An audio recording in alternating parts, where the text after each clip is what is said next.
এরপরে আমার আল্লাহ তাআলা জিবরাইলকে জানিয়ে দেন, জিবরাইল আমার বন্ধুটারে জান্নাত নিয়ে ঘুরে ঘুরে জান্নাত দেখাবা, জাহান্নামও দেখাবা।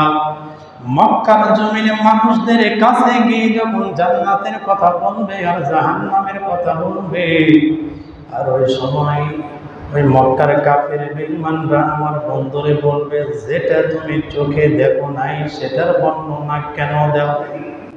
তুমি কি চোখে দেখেছো? আমার বন্ধুরে যদি বলে তুমি কি চোখে দেখেছো, আমার বন্ধু তো চোখে দেখে নাই, না দেখে বলতেও পারবে না যে আমি দেখেছি। না না, আমার বন্ধুরে ছোট করব না কাফের বেঈমানদের কাছে। আমার বন্ধুটার নিয়ে জাহান্নামের মধ্যে ঢুকে জাহান্নামের মধ্যে ঢুকাইলেন। জান্নাত ঘুরে ঘুরে আমার নবী দেখলেন, জান্নাতও দেখলেন, জাহান্নামও দেখলেন। এরপরে কাফের বেঈমানদের কাছে, মক্কার মানুষদের কাছে এসে বর্ণনা করে শুনিয়ে দেন, এ মক্কার মানুষেরা রে, আমি জান্নাতও দেখেছি, জাহান্নামও দেখেছি, আর জাহান্নামের ভয়াবহ অবস্থাও আমি দেখেছি। জান্নাতের আরাম আয়াস, কত শান্তি সেটাও আমি দেখে এসেছি। যদি তোমরা মানিয়ে নাও, এক আল্লাহ সৃষ্টিকর্তাকে যদি তোমরা মানো আর আল্লাহর গোলামি যদি করো, ওই বান্দার বান্দির জন্য আমার আল্লাহ শান্তির ফয়সালা চিরস্থায়ী জান্নাত রাইখা দিয়েছে। আর যদি সেটা না করো, আল্লাহকে যদি না মানো, বিশ্বাস যদি না করো, তো মরণের পরে কোনো ছাড় হবে না। আল্লাহর ধরা বড় কঠিন ধরা, মরতে দেরি হবে, কাফের বেঈমানকে জাহান্নামে দিতে দেরি করবে না। আলহামদুলিল্লাহ, আলহামদুলিল্লাহ কাফা ওয়া সালামুন আলা ইবাদিহি আল্লাযীনা ইসতাফা, আম্মা বা'দ। আউযু বিল্লাহি মিনাশ শাইতানির রাজীম। বিসমিল্লাহির রহমানির রহিম। আলিফ লাম মিম, যালিকাল কিতাবু লা রাইবা ফীহি হুদাল লিল মুত্তাকিন الذين يؤمنون بالغيب ويقيمون الصلاة ومما رزقناهم ينفقون. صدق الله المولانا العظيم. اللهم صل على سيدنا ونبينا وشفيعنا وحبيبنا مولانا محمد صلى الله عليه وعلى آله وأصحابه وبارك وسلم. اللهم صل على سيدنا ونبينا وشفيعنا وحبيبنا مولانا محمد صلى الله عليه وعلى آله وأصحابه وبارك وسلم. الحمد لله. আল্লাহ পাকের আলিশান দরবারে শুকরিয়া, আল্লাহ পাক রব্বুল আলামিন আমাদেরকে দুনিয়াবী সমস্ত ঝামেলা থেকে মুক্ত করে সুস্থ শরীরে জুমার নামাজ আদায় করার জন্য পবিত্র মসজিদ ঘরে আসতে পেরেছি। আল্লাহ পাক রব্বুল আলামিন আসার তৌফিক দিয়েছেন। এই জন্য তেনার আলিশান দরবারে শুকরিয়া আদায়ের উদ্দেশ্যে জবান খুলে সকলেই সমস্যায় বলি আলহামদুলিল্লাহ। লাখো কোটি দরুদ ও সালাম হাবিবে কিবরিয়া সাইয়্যিদুল মুরসালিন খাতামুন নবিয়্যিন ইমামুল মুরসালিন রহমতে আলম বিশ্ব নবী, বিশ্ব পয়গম্বর, আখিরি পয়গম্বর হযরত মুহাম্মদুর রাসূলুল্লাহ সাল্লাল্লাহু আলাইহি ওয়াসাল্লাম। সম্মানিত হাজিরিন, সূরাতুল বাকারা একেবারে শুরু থেকে আলোচনা করা হচ্ছিল। আল্লাহ পাক রব্বুল আলামিন জানিয়ে দেন, এটা এমন একটি কিতাব যার ভিতরে কোনো সন্দেহ নাই, ভুল নাই। যালিকাল কিতাবু লা রাইবা ফীহি, একেবারে নির্ভুল একটি কিতাব, আল্লাহ পাকের কালাম। আয়াতের উপরে সংক্ষিপ্ত আলোচনা গত জমায় করা হয়েছে। এরপরে আল্লাহ তাআলা বলেন হুদাল লিল মুত্তাকিন, মুত্তাকিদের জন্য পথ প্রদর্শক, মুত্তাকিদের জন্য এটা হেদায়েত। মুত্তাকি কারা? যারা আল্লাহ পাককে ভয় করে, এরা হলো মুত্তাকি। এখানে মুত্তাকিদের কয়েকটি সংখ্যা বয়ান করেছেন, যেই গুণগুলো থাকলে তাদেরকে মুত্তাকি বলা যাবে। প্রথমত আল্লাহ পাক রব্বুল আলামিন এখানে বলছেন হুদাল লিল মুত্তাকিন। এটা মুত্তাকিদের জন্য পথ প্রদর্শক, মুত্তাকিদের জন্য হেদায়েত। মুত্তাকি কারা? আল্লাহ পাক রব্বুল আলামিন মুত্তাকিদের বর্ণনা দিতেছেন। কি গুণ অর্জন করলে, কি গুণ থাকলে সে ব্যক্তিকে মুত্তাকি বলা যেতে পারে। সেই গুণগুলোর ভিতরে এক নাম্বার গুণের কথা আল্লাহ পাক রব্বুল আলামিন বলেন আল্লাযীনা ইউমিনুনা বিল গায়ব,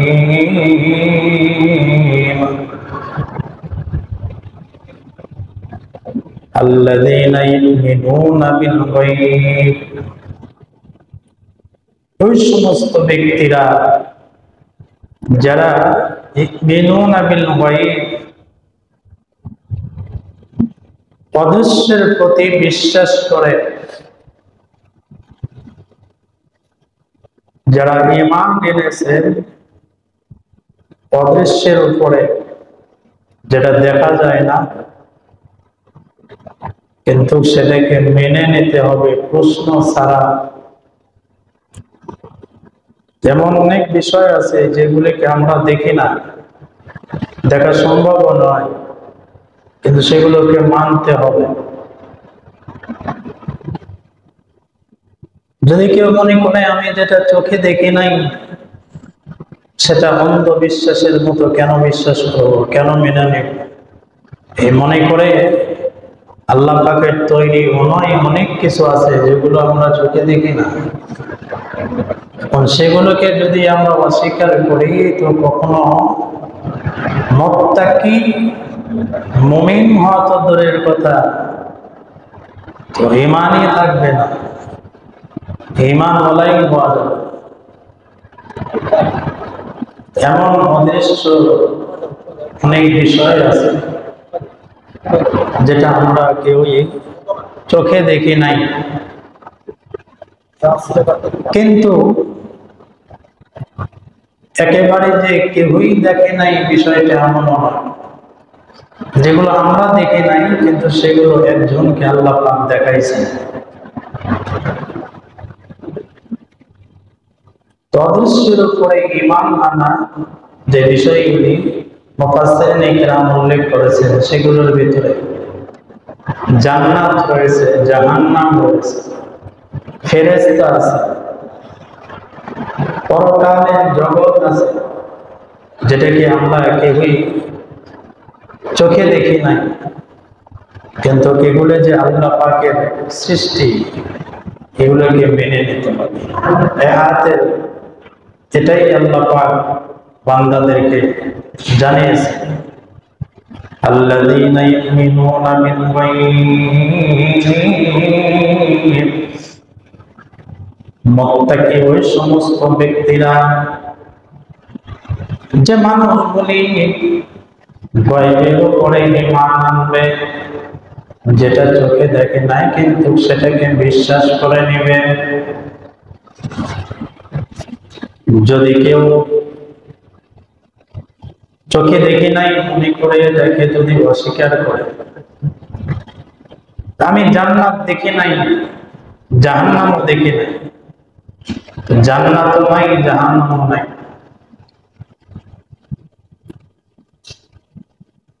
জান্নাত যদি না থাকে আর জাহান্নামও যদি না থাকে তো ইবাদত করার দরকার নাই। মরণের পরে আযাব তো হবে না, জাহান্নামই নাই। জান্নাতে শান্তিরও আমার দরকার নাই। এক শ্রেণীর মানুষ আছে যারা পরকালে বিশ্বাসী না, তাদের ধারণা মরে যাব, সব তো শেষ হয়ে যাবে, মরার পরে আবার পুনরুজ্জীবন, এটাকে বিশ্বাস করে। কিন্তু মুমিনের কাজ হলো আল্লাহ পাকের তৈরি এগুলো আছে, এটা আল্লাহ তাআলা বলছেন এবং এমন একজনকে দেখাইছেন যিনি জীবনে কখনো মিথ্যা কথা বলেন নাই। দুনিয়াতে যত নবী রাসূল আসছেন জান্নাত জাহান্নামের বয়ান করে শোনাইছেন না দেখে, কিন্তু আমার নবী সাল্লাল্লাহু আলাইহি সাল্লাম জান্নাত আর জাহান্নামের বয়ান করে শোনাইছেন না দেখে নয়, সচক্ষে দেখে বয়ান করেছেন। সুবহানাল্লাহ।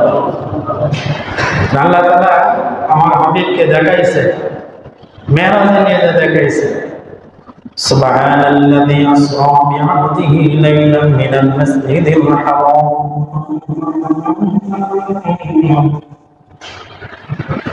আমার পয়গম্বরকে আমার আল্লাহ তাআলা অবশ্যই আজিমে নিয়ে গেলেন, আল্লাহর সঙ্গে কথা হলো, আল্লাহর সঙ্গে সাক্ষাৎ হলো। এরপরে আমার আল্লাহ তাআলা জিবরাইলকে জানিয়ে দেন, জিবরাইল আমার বন্ধুটারে জান্নাত নিয়ে ঘুরে ঘুরে জান্নাত দেখাবা, জাহান্নাম দেখাবা। মক্কার জমিনে মানুষদের কাছে গিয়ে যখন জান্নাতের কথা বলবে আর জাহান্নামের কথা বলবে, আর ওই সময় ওই মক্কার কাফের বেঈমানরা আমার বন্ধুরে বলবে, যেটা তুমি চোখে দেখো নাই সেটার বর্ণনা কেন দাও? তুমি কি চোখে দেখেছো? আমার বন্ধুরে যদি বলে তুমি কি চোখে দেখেছো, আমার বন্ধু তো চোখে দেখে নাই, না দেখে বলতেও পারবে না যে আমি দেখেছি। না না, আমার বন্ধুরে ছোট করব না কাফের বেঈমানদের কাছে। এসে নয় যা আমার বন্ধুটার নিয়ে জাহান্নামের মধ্যে ঢুকে জাহান্নামের মধ্যে ঢুকাইলেন। জান্নাত ঘুরে ঘুরে আমার নবী দেখলেন, জান্নাতও দেখলেন, জাহান্নামও দেখলেন।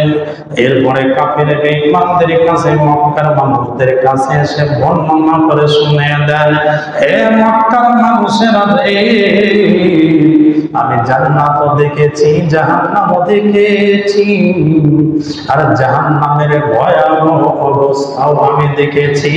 জান্নাতের আরাম আয়াস, কত শান্তি, কত শান্তি, সেটাও আমি দেখে এসেছি।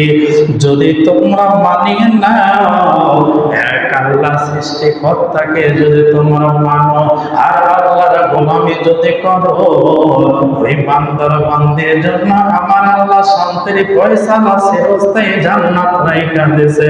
আর যদি সেটা না করো, আল্লাহকে যদি না মানো, বিশ্বাস যদি না করো, তো মরণের পরে কোনো ছাড় হবে না। আল্লাহর ধরা বড় কঠিন ধরা, মরতে দেরি হবে, কাফের বেঈমানকে জাহান্নামে দিতে দেরি করবে না। তাহলে অদৃশ্যের উপরে, গায়বের উপরে ঈমান আনতে হবে। আমরা যেটা চোখে দেখি নাই, কিন্তু একজন দেখেছেন, আমাদের পয়গম্বর দেখেছেন। জান্নাত আছে, জাহান্নামও আছে, এটা চিরসত্য, এটাকে মেনে নিতে হবে। যদিও আমি আপনি দেখি নাই, এটাকে মেনে নিতে হবে। এই গায়বের উপরে ঈমান আনয়ন করতে হবে। এরপরে ফেরেশতা আছে, আল্লাহ পাকের তৈরি সৃষ্টি, কিন্তু আমরা কেউই দেখি নাই, দেখা যায় না। ফেরেশতা আছে, দেখা যায় না। আমাদের 24 ঘন্টায় দুইজন ফেরেশতা, দুই কাঁধে, ডান কাঁধে একজন, বাম কাঁধে একজন আছে, অল টাইম থাকে, ঘুমাইলেও থাকে, জাগ্রত থাকলেও থাকে, নামাজরত অবস্থায় থাকলেও দুইজন ফেরেশতা থাকে, মারাত্মক ভয়ঙ্কর কোনো গুনাহ করতে থাকলেও সেখানেও ফেরেশতা দেখতে থাকে। দুইজন ডিউটি, এর দায়িত্ব এটা। কিরামান কাতিবিনা ইয়ালামুনা মা তাফআলুন। আল্লাহ পাক বলেন, সম্মানে দুইজন ফেরেশতা মুকররর করে দেওয়া আছে, নিযুক্ত করা আছে। ডান কাঁধে একজন আছে, বাম কাঁধে একজন আছে। ডান কাঁধে যিনি আছে, এনার দায়িত্ব হলো যত ভালো ভালো কাজ আছে এগুলো ভালো কাজের ফলাফল লিখতে থাকে। বাম কাঁধের তার কাজ হলো যত আকাম করবে সেই আকামের ফলাফল মানে গুনাহ লিখতে থাকবে। ডান কাঁধেরটা হলো সর্দার। কোন নেক কাজ করলে ডান কাঁধের ফেরেশতা অনুমতি নিতে হয় না বাম কাঁধের তার থেকে। একটা ভালো কাজের নিয়ত করার সাথে সাথেই এই ডান কাঁধের ফেরেশতার সংখ্যা হলো কমপক্ষে 10। কমপক্ষে 10 লিখবে, মানে 10 নেকির নিচে লিখবে না। আর বাম কাঁধের ফেরেশতা, একজন বান্দা গুনাহ করলে বাম কাঁধের ফেরেশতা সরাসরি লিখতে পারবে না, ডান কাঁধের ফেরেশতার থেকে অনুমতি নিতে হবে। স্যার আমি কি লিখবো? তখন ডান কাঁধের এই ফেরেশতা বলে, অপেক্ষা করো, সবেমাত্র তো গুনাহ করেছে, এখনই লেখা যাবে না, অপেক্ষা করো, যদি বান্দা তওবা করে। এমন করে 6 ঘন্টা পর্যন্ত অপেক্ষা করে একজন মানুষ। ভালো করে বোঝেন, একজন মানুষ একজন গুনাহের কাজ করার পরে লিপিবদ্ধ হয় না, 6 ঘন্টা পর্যন্ত অপেক্ষা করে। 6 ঘন্টার ভিতরে এই বান্দা যদি তওবা করে ওই গুনাহ থেকে আল্লাহর কাছে মাপ চায়, তাহলে এই গুনাহ এই ফেরেশতা লিপিবদ্ধ করেই না। সুবহানাল্লাহ। 6 ঘন্টা পার হওয়ার পরেও যখন তওবা করে না, তখন এই ফেরেশতা বলে, স্যার 6 ঘন্টা তো হয়ে গেল, এখন কি লেখা যায়? তখন বলে, হ্যাঁ এখন লিখতে পারো, তবে সাবধান, একটা অপরাধ করছে, একটাই গুনাহ লিখবে, 2টা লিখতে পারবে না। আর নেক কাজ করলে ডান কাঁধেরটা এর সর্বনিম্ন হলো 10, এর উপর পর্যন্ত লেখা অর্ডার পায়, লিখতে থাকে। এখন যদি কারো প্রশ্ন জাগে যে অল টাইম দুইজন ফেরেশতা থাকে হুজুর, যে আজকেও তো গোসল করে জুমার নামাজে আসলাম, যখন গোসলখানায় গোসল করতেছিলাম সাবান গোটাল শরীরে সাবান ডললাম, এরপরে কত জোরে মশা দিলাম, তো কাঁধে তো ফেরেশতা থাকলে তো হাতে বাজার বাজলো না, আর এত জোরে ডলা দিলাম, ফেরেশতা তো লাগার কথা, লাগেও নাই, তার মানে কি ফেরেশতা নাই? যারা নাস্তিক এরা এটাতে বিশ্বাসী না, কিন্তু যারা ঈমানওয়ালা তাদের বিশ্বাস। কারণ আল্লাহ কোরআনে বলছে ফেরেশতা আছে, মানে আছে, মেনে নিতে হবে। যদিও চোখে দেখা যায় না, কিন্তু মানতে হবে। এই কথাই আল্লাহ তাআলা এই জায়গার ভিতর বলেছেন, আল্লাযীনা ইউমিনুনা বিল গায়ব। মুত্তাকি কারা? মুত্তাকি ওই সমস্ত বান্দা বান্দীরা যারা যেটা চোখে দেখে না, কিন্তু আমি আল্লাহ তাআলা বলে দিয়েছি, বান্দারে চোখে দেখো নাই, কিন্তু সেটাকে তোমার মাইনা নিতে হবে। তুমি জান্নাত দেখো নাই, তোমাকে মানতে হবে। জাহান্নাম দেখো নাই, কিন্তু আমি আল্লাহর সৃষ্টি, এটা তোমাকে মানতে হবে। অসংখ্য অগণিত ফেরেশতা আমি আল্লাহ তাআলা তৈরি করে রেখে দিয়েছি। এই ফেরেশতাগুলো তোমরা চোখে দেখো নাই, কিন্তু মেনে নিতে হবে। তোমার বাম কাঁধে আর ডান কাঁধে 2জন ফেরেশতা আছে। এছাড়া আরো শত শত ফেরেশতা আমাদের সঙ্গে হেফাজতের দায়িত্ব পালন করে। এরপরে একটা ফেরেশতা আছে আমাদের সাথে অল টাইমে ফেরেশতা থাকে, আমাদের রিজিকের ফয়সালার দায়িত্ব দিয়ে একজন ফেরেশতা পাঠায় দিয়েছে। ফেরেশতা নামে এই বান্দার রিজিক কোথায় কোথায় হবে এটার ব্যবস্থা তুমি করবা। আর একজন ফেরেশতাকে দায়িত্ব দিয়ে আমাদের সঙ্গে রাইখা দিয়েছে। এই ফেরেশতার দায়িত্বটা আমি সারা জীবনে কোথায় কোথায় সফর করব সেই ব্যবস্থা ফেরেশতা করতে থাকে। আরো একজন ফেরেশতা সেটাকে দায়িত্ব দিয়ে রাখছে আমি কোথা থেকে নিঃশ্বাস টানব, নিঃশ্বাসটা ছাড়বো কোন জায়গার ভিতরে, এই নিঃশ্বাস ছাড়া আর ফেলে দেওয়া আপ ডাউন করার দায়িত্ব একজন ফেরেশতাকে পাঠা দিয়ে রাখছে। পৃথিবীর জমিনে যতদিন আমি বাঁচিয়া থাকবো এতদিন পর্যন্ত কত টন পানি আমি পান করব, এই পানির দায়িত্ব দিয়ে একজন ফেরেশতাকে পাঠিয়ে দেওয়া রাখছে। হে বন্ধু রে, আরো একজন ফেরেশতা জন্মের পর থেকে মওত পর্যন্ত থাকবে। এই ফেরেশতার দায়িত্ব হলো এই ফেরেশতা কত বছর পর্যন্ত আমি হায়াত পাবো, এই হায়াতের দায়ভার নিয়ে আসে একজন ফেরেশতাকে ডিউটি দিয়ে রাখছে। ফেরেশতা তোমাকে এই দায়িত্ব দিয়ে দিলাম। এই ফেরেশতাগুলি যখন মরণের সময় চলে যাবে একটা একটা করে ফেরেশতাগুলো বিদায় নিতে থাকবে। হে আল্লাহর গোলাম, এতদিন পর্যন্ত তোমার রিজিকের ব্যবস্থা করেছি, আজকে সারা পৃথিবী তালাশ করে আমি দেখেছি তোমার জন্য নাই কোনো রিজিকের ফয়সালা নাই, আজকে থেকে আমার ডিউটি শেষ, বিদায় নিয়ে চলে যাবে। এতদিন পর্যন্ত কোন শহর থেকে কোন শহরে যাবা, কোন জেলা থেকে কোন জেলায় যাবা, কোন দেশ থেকে কোন দেশে তুমি সফর করবা, দায়িত্ব আমার ছিল। আজকে আমি সারা পৃথিবী তন্ন তন্ন করে খুঁজে দেখেছি, এই যে তুমি এই হাসপাতালের বেডের মধ্যে পড়া আছো, এই হাসপাতালের বেডের থেকে নিচে কদম রাখবা ওই জায়গাটা আর তোমার জন্য বাজেট নাই। এই হাসপাতালের বেডে অল্প সময়ের ভেতরে তোমার মরণ হবে, আর আমার দায়িত্ব নাই, ওই বিদায় নিয়ে চলে যাবে। পানির জন্য যে ফেরেশতার দায়িত্ব, ওই ফেরেশতা বিদায় নিয়ে চলে যাবে। এই জন্য রে আল্লাহর গোলাম, রিজিকের দরজা যখন বিদায় হইয়া যায়, এই ফেরেশতাগুলি যখন বিদায় নিয়ে চলে যায়, চলে যাওয়ার পরে দেখা যায় গ্লুকোজ গলায় যায়, ফলের রস, এরপরে আপেল বেদেনা এগুলো রস করিয়া, এগুলো রস চামচ দিয়া মুখের মধ্যে ঢুকিয়া দেয়, কিন্তু একটা ফোঁটাও ভিতরে যায় না। চামচ দিয়ে যেটাই দেয় ওটাই দুই সাইড দিয়ে পড়ে যায়। কথা বলুন ঠিক কিনা?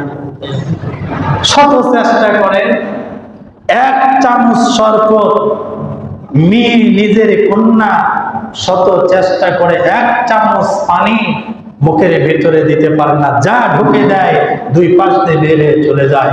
কারণ এই ফেরেশতা বিদায় নিয়ে চলে যায়, তখন আর এক ফোঁটা রিজিক ওর ভেতরে ঢুকানোর ক্ষমতা পৃথিবীর কোনো মানুষের থাকে না। তো হায়াতের ফেরেশতা যখন বিদায় নিয়ে চলে যায়, শেষে সর্বশেষ বিদায় নেয়, যে এতদিন পর্যন্ত জন্মের পর থেকে 60, 70, 80 বছর পর্যন্ত তোমার হায়াতের ব্যবস্থা আমি করে আসছিলাম, কিন্তু এখন দেখতেছি তুমি এই যে একটা নিঃশ্বাস টানার পরে ছাড়বা, ওই ছাড়ার জায়গা আছে, এরপরে আবার নিঃশ্বাসটা টেনে নেবে, এই নিঃশ্বাস আর তোমার জন্য এই পৃথিবীতে বাজেট নাই, কাজেই আমি বিদায় নিয়ে চলে গেলাম। এই ফেরেশতা বিদায় নিয়ে চলে যায়, আজরাইল হাজির হয়। এই যে এতগুলি ফেরেশতা আমার আপনার সাথে প্রত্যেকটি মানুষের সাথে আছে, সে আল্লাহ মানুক আর না মানুক, কিন্তু এই ফেরেশতাগুলি জন্মের পর থেকে মরণ পর্যন্ত এই ফেরেশতাগুলি বান্দার সাথে থাকে। কিন্তু এখনো একটা ফেরেশতা আমরা চোখেও দেখলাম না, হাত পা নাড়াতে আমাদের গায়ের সাথে বাড়িও খায় না। এখন যদি কেউ মনে করে না না এগুলো সব বানোয়াট, ভুয়া কথা, মিথ্যা কথা, মানতে পারি না, কোরআনের ভাষায় সে বেঈমান। কথা কোন ঠিক? কোরআনের ভাষায় সে বেঈমান, কারণ ফেরেশতা আল্লাহ পাকের তৈরি, তা মানতে হবে। আমানতু বিল্লাহি ওয়া মালাইকাতিহি ওয়া কুতুবিহি ওয়া রুসুলিহি, এই ইমানে মুফাসসাল আমার উপরে 7টা বিষয় আছে, এগুলোকে একটা একটা করে পাই করে এগুলো মানতে হবে। যদি কেউ এই 7টার ভেতর থেকে 6টা মানে আর একটা যদি অস্বীকার করে, ও ইমানদার হতে পারবে। তো আল্লাহ তাআলা বললেন হুদাল লিল মুত্তাকিন,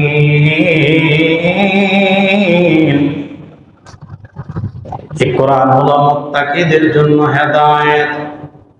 মুত্তাকি কারা? আমার আল্লাহ তাআলা বলে মুত্তাকি হলো ওই সমস্ত বান্দার বান্দিরা আল্লাযীনা ইউমিনুনা বিল গায়ব, যারা গায়বের উপরে বিশ্বাস করে, যেটা চোখে দেখে নাই কিন্তু সেটা মেনে নিতে হবে, এটার নাম হলো ঈমান। আমরা জীবনে বহু কিছু চোখে দেখি না কিন্তু সেটা প্রশ্ন ছাড়া মানতে হবে, প্রশ্ন করাই যাবে না। আল্লাহর এমন কিছু বিষয় আছে যেগুলো বিষয় নিয়ে প্রশ্ন করা যাবেই না।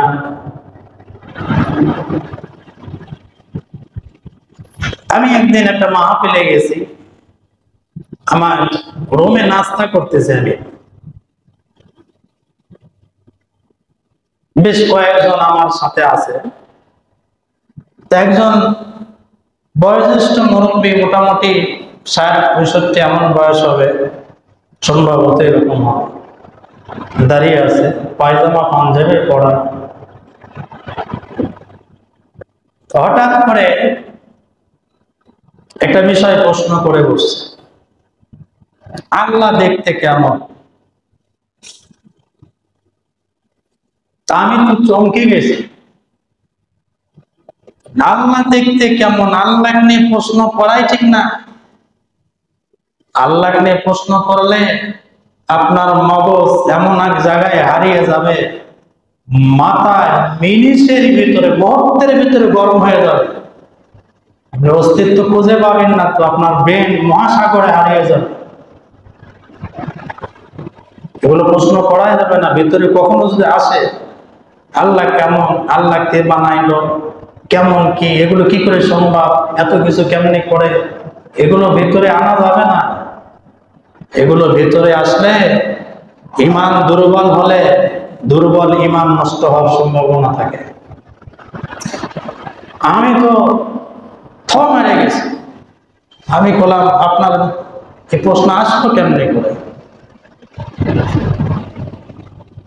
তো উনি একা একাই দেখি বকতেই আছে, থামে না, বড় পণ্ডিত, থামে না। শেষ পর্যন্ত আমি তো ধীরে ধীরে নাস্তা খাইতেছি, উনি হঠাৎ করে বলে ফেলল যে আমি এ পর্যন্ত গবেষণা করে যতটুকু বুঝেছি, আমার ধারণা আল্লাহ আমাদের মতোই মানুষ হবে। নাউজুবিল্লাহ। আমি একবারে থামা দিলাম, আপনি চুপ, আমার সামনের এক কথা আপনি বলবেন। আল্লাহ আমাদের মতো মানুষ না? আল্লাহর কোনো গঠন আছে, আকৃতি আছে, সুরত আছে? কি করে সম্ভব? আপনি তো আল্লাহ সুরত দিয়ে ভাবতেছেন।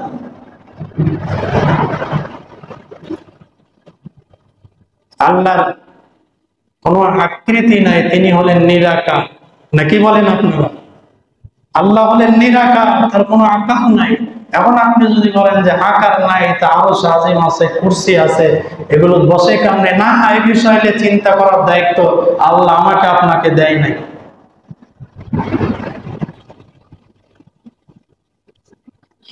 এখন প্রশ্ন লাগে, যার কোনো আকার নাই তাহলে আল্লাহ দেখবো কেমনি করে? দেখার জন্য তো একটা বস্তু থাকা দরকার, নাকি বলেন আপনারা? এই যে বোতল, এই বোতল আছে, এটা দেখা যাবে, দেখার জন্য তো সেটার একটা গঠন আকৃতি থাকা দরকার।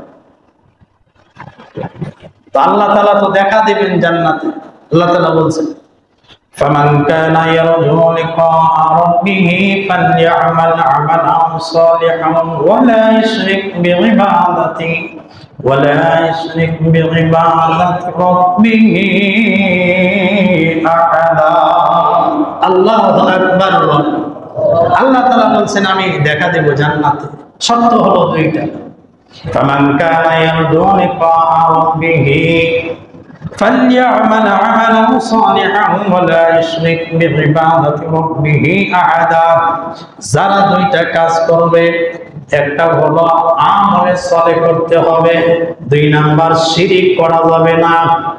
এক নাম্বার নেক আমল করবে, দুই নাম্বার শিরিক করবে না। এই দুইটি কাজ যারা করবে, আমার আল্লাহ তাআলা বলে বান্দারে আমি আল্লাহ তাআলা জান্নাতের ভিতরে তোমাদের সঙ্গে সাক্ষাৎ করব। সুবহানাল্লাহ। এখন সাক্ষাৎ করতে হলে তাহলে বোঝা যায় আল্লাহ সাক্ষাৎ করে আকৃতি হবে না, আকৃতি হলেই যে সেটা দেখা যায়, নিরাকার হলে দেখা যায় না এমনটা না। দুনিয়াতে আছে তার নিদর্শন। বাতাস, এই যে বাতাস যে হয়, এই বাতাসের কোন আকৃতি আছে? কথা কি বুঝাইতে পারছি আমি? এই বাতাস যে হয়, এই যে বাতাস আসে গায়ে লাগতেছে, কাপড়ে লাগলে নড়তেছে, বোঝা যাচ্ছে বাতাস হয়। গাছের পাতার লড়া দেখলে বোঝা যাচ্ছে বাতাস হয়। কিন্তু বাতাসটার কালার কেমন, বাতাসটা দেখতে কেমন, কি সিস্টেম আপনারা বলুন? কোনদিন এই বাতাসের আকৃতি বর্ণনা করা সম্ভব? কিন্তু বাতাস যে হয় এটা অস্বীকার করতে পারবে? আল্লাহর তৈরি বাতাস যে আছে এটাকে অস্বীকার করা কারো পক্ষে সম্ভব না? সম্ভব নয়। মেনে নিতে হবে বাতাস আছে। তো আল্লাহ পাক দেখতে কেমন দেখা যাবে, কিন্তু বর্ণনা দেওয়ার মতো ক্ষমতা কোনো বান্দার থাকবে না। সুবহানাল্লাহ। দেখা যাবে, বাতাস লাগলে যেমন মজা হয়, কিন্তু বর্ণনা করা যায় না কেমন।